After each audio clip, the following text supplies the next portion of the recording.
So today we're going to get into just one of the most powerful stories of nonviolent resistance from the last century. We're talking about the Solidarity movement in Poland. That's right, Solidarność. And our mission here is to really understand how a group of, ordinary workers, electricians, people working on the docks, could challenge an entire communist state. And completely change the map of Europe in the process. To really get it, you have to picture what Poland was like in the late 1970s.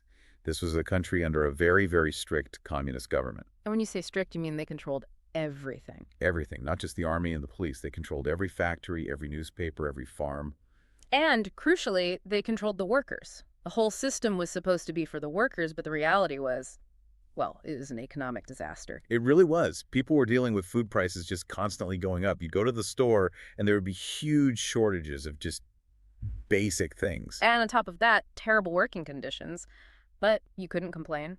You couldn't. I mean, sure, there were official trade unions, but those were just puppets of the Communist Party. They were there to manage the workers, not to represent them. So what the workers really wanted, it went so much deeper than just, more money. Oh, absolutely. Of course they needed better pay, but the core issue was about dignity. It was about the basic right to form their own groups, to organize themselves. They knew the only way to challenge this massive state power was to do it together. Exactly. That idea, that unity was their only real weapon, that's what turned all this frustration into an actual movement. And it all starts in one very specific place. Right, the Lenin Shipyard in Gdansk. And you have to understand, this wasn't some small factory. This place was huge. A massive industrial complex employing thousands of people. It was a source of national pride, really. And its size gave the workers incredible leverage. If they stopped working, the whole country felt it. So the spark, the actual event that lit the fuse, happened in August of 1980. And it was very personal. It was the firing of a woman named Anna Walentinovich. She was a crane operator, but she was also a well-known activist and just incredibly respected by her colleagues. So when she was fired, the other workers saw it for what it was. A deliberate provocation. Oh. So they went on strike. But they did something really radical. They didn't just walk out, they locked themselves inside the shipyard gates. They refused to work, refused to leave until their demands were heard. Which was just an incredibly brave thing to do. In communist countries, the government did not hesitate to use force against protesters. This was a massive risk. A real moment of moral courage. And they immediately created this powerful symbolism. The shipyard gates became like a national symbol of resistance. They did. The strikers decorated them with flowers, with religious symbols like crosses and pictures of the Pope, who was Polish. So they were framing this not just as a labor dispute, but as a peaceful, moral struggle for justice. And that message just resonated instantly. Word spread and other factories across Poland started joining in. Yeah. It became a national strike almost overnight. And that's when the leader emerges, the man who literally climbed over the fence to lead them. Lech Walesa. An electrician at the shipyard. Very charismatic, great speaker, and of course he had that famous mustache that made him recognizable all over the world. But he wasn't new to this, was he? Not at all. He had been involved in protests before and had actually been fired from his job for his activism. He was basically on a government blacklist. So that gave him huge credibility when this new strike broke out. Immense credibility. He was one of them, and he'd already suffered for it.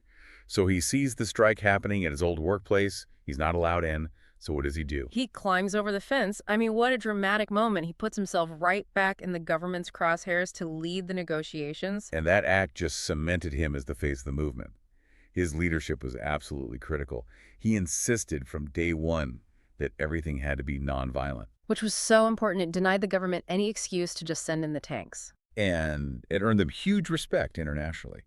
He was the one who managed to keep all these different groups, the workers, the intellectuals, united against the government. And that unity led to a very concrete plan. They didn't just protest, they came up with the 21 demands. Yes, and this was a brilliant move. It showed they weren't just an angry mob. They were organized, they had clear goals.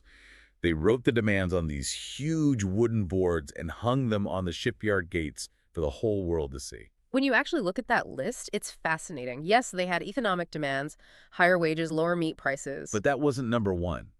Not even close. Right. The absolute top demand, the non-negotiable one, was political. It was the right to form their own independent trade unions, free from Communist Party control.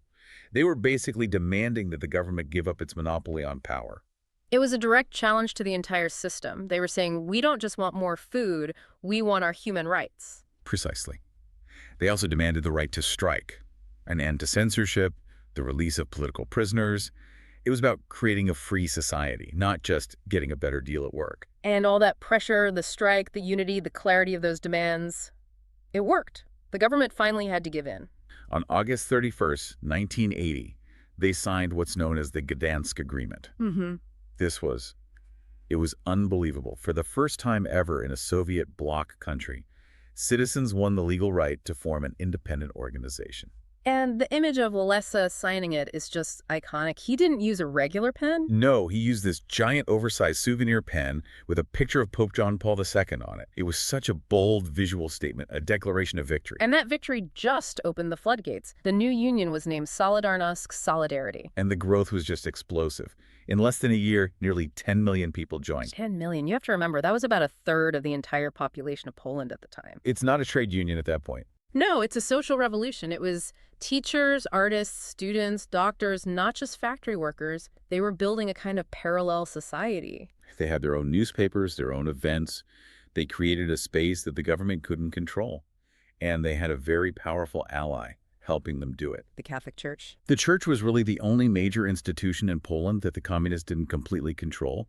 It became a sanctuary, a safe place for people to meet and organize away from the secret police.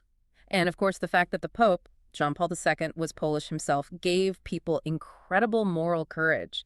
He had visited in 1979, and his message was simple: do not be afraid. And that message echoed.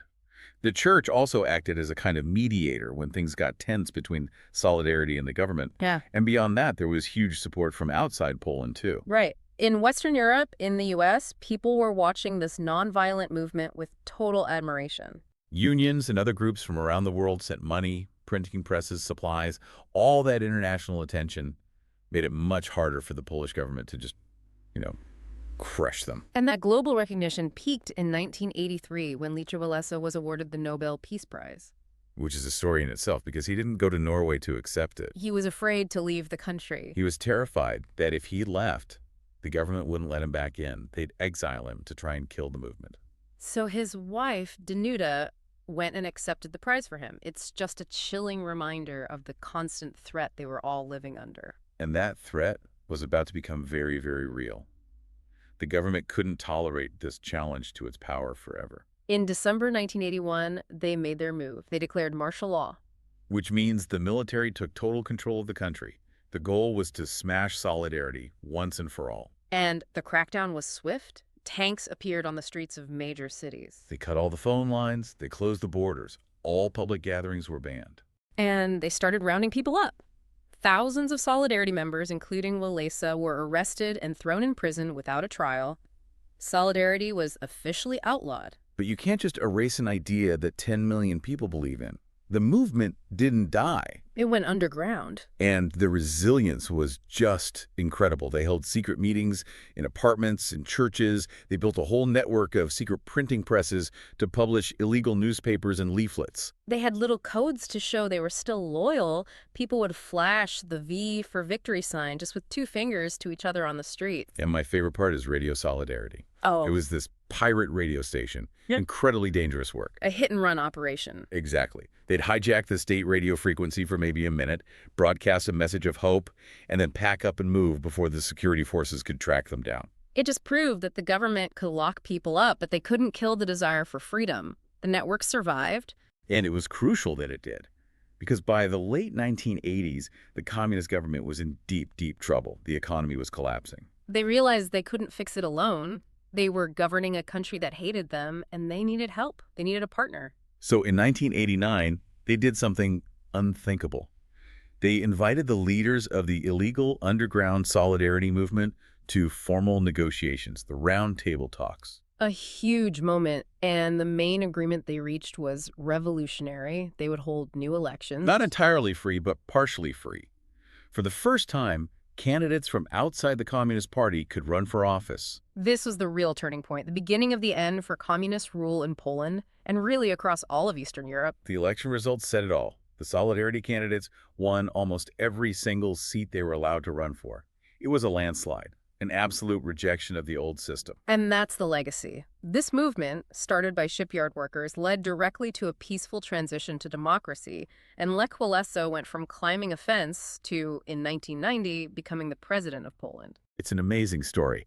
It shows that ordinary people, when they're united and committed to a cause, can achieve the most extraordinary things. It really did become a blueprint for freedom movements all over the world. That idea of collective, nonviolent action is a lesson that is still so powerful today. It truly is. Good luck with your studies.